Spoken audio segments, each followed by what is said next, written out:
ফেসবুকে কন্টেন্ট ক্রিয়েটরের জন্য সামনে কি নতুন চ্যালেঞ্জ অপেক্ষা করছে? ইনকাম গ্রো বা রিস্ক গ্রো এর ক্ষেত্রে এখন কি চ্যালেঞ্জ, কেন চ্যালেঞ্জ হবে, বিশেষভাবে কাদের এই চ্যালেঞ্জের মুখোমুখি হতে হবে? চলুন একটু দেখে নেই। আসসালামু আলাইকুম, আমি আতিকুর রহমান। আপনারা আছেন এয়ার অলটেক্সের সাথে। মেটা কিন্তু সাম্প্রতিক একটা ঘোষণা দিয়েছে। সেই ঘোষণা হলো স্প্যামি কন্টেন্ট ক্র্যাকডাউন করার। এখন কথা হলো, স্প্যামি কন্টেন্ট বলতে কি বুঝি? স্প্যামি কন্টেন্ট হলো যে কন্টেন্টে অযথা অনেক বড় ক্যাপশন দেওয়া হবে। ক্যাপশন এক আর ভিডিও আরেক।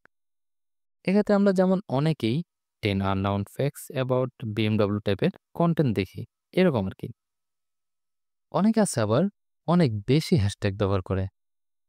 আবার অনেকে আছে কমেন্ট করুন, ফলো করুন, এরূপ টাইপ পোস্ট করে। আবার অনেকে আছে আপনি ইসলাম বা হিন্দু লাভার হলে এটা না করে যাবেন না, যা ইসলামী কন্টেন্টের তালিকায় লিপিবদ্ধ হবে। আবার অনেকে আছে শত শত ফেক অ্যাকাউন্ট খুলে এবং কোনের অরিজিনাল ভিডিও ডাউনলোড করে আপলোড করে দিয়ে ফেক অ্যাকাউন্ট দিয়ে কমেন্ট ও শেয়ার করে এঙ্গেজমেন্ট বাড়ায়, যার ফলে ফেসবুক অ্যালগরিদমে অনেক রিচ বেড়ে যায়, যার ফলে অনেক ফলোয়ার বেড়ে যায়।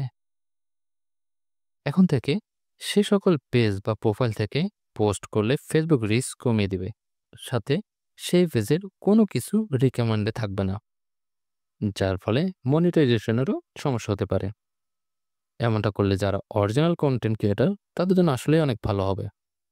এখন আবার আরও একটা প্রবলেম হলো, অনেক ফেসবুক ইউজাররা কমপ্লেন করেছে এই যে তার বলে সে না চাইতেও তার চাহিদা থেকে অন্য কন্টেন্ট ঘুরে বেড়ায়, আর কন্টেন্ট অনেক কোয়ালিটিফুলও না, যার জন্য ফেসবুক আগে সেই অরিজিনাল ফেসবুক এক্সপিরিয়েন্স এস্টাবলিশ করার জন্য ইউএসএতে পরীক্ষামূলকভাবে নিউ ফ্রেন্ডস ফিচার সেট করতে যাচ্ছে।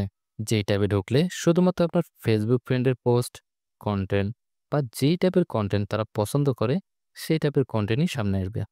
এখন যেমন ফেসবুক রিকমেন্ড করছে তা আপনারা দেখতে পাচ্ছেন, কিন্তু তখন আর পাবেন না। আর এই ফিচার যদি গ্লোবালি চালু হয় তাহলে আপনি আমি কি সমস্যা পড়ছি? আগে যেমন ক্রিয়েটারদের কন্টেন্ট ফেসবুক অ্যালগরিদমের মাধ্যমে রিকমেন্ডেড কন্টেন্ট হিসাবে অচেনা মানুষের ফেসবুক ফিডে দেখাতো, সেটা কমে যাবে, যার ফলে অনেক কন্টেন্ট ক্রিয়েটারদের রিচ এঙ্গেজমেন্ট কমে যাবে। এর ফলে আয়েরও একটু সমস্যা হবে। কারণ হলো ফেসবুকের এই ইনকাম কিন্তু রিচ ও এঙ্গেজমেন্টের উপরেই নির্ভর করে। যেহেতু এই নতুন ট্যাব রিচ কমাবে ক্রিয়েটারদের কন্টেন্টে, এতে মনিটাইজেশনেরও কমে যাবে। এখন এই সমস্যা কি সকলেই ফেস করবে? আসলেই না। যারা খেটে খুঁটে প্রপার রিসার্চ করে অরিজিনাল অথেন্টিক কন্টেন্ট তৈরি করবে তারা এই সমস্যা থেকে মুক্ত হয়ে যাবে। কিন্তু কথায় কথায় মোবাইল হাতে থাকলেই যে বলি আমি কন্টেন্ট ক্রিয়েটর, যে কোনো একটা ভিডিও তৈরি করে শেয়ারের মাধ্যমে ভিউ নিয়ে ইনকাম করছেন, তাদের সংখ্যা কমে যাবে। আজকে ভিডিও এই পর্যন্তই। পরবর্তী ভিডিও দেখার আমন্ত্রণ জানিয়ে আল্লাহ হাফেজ।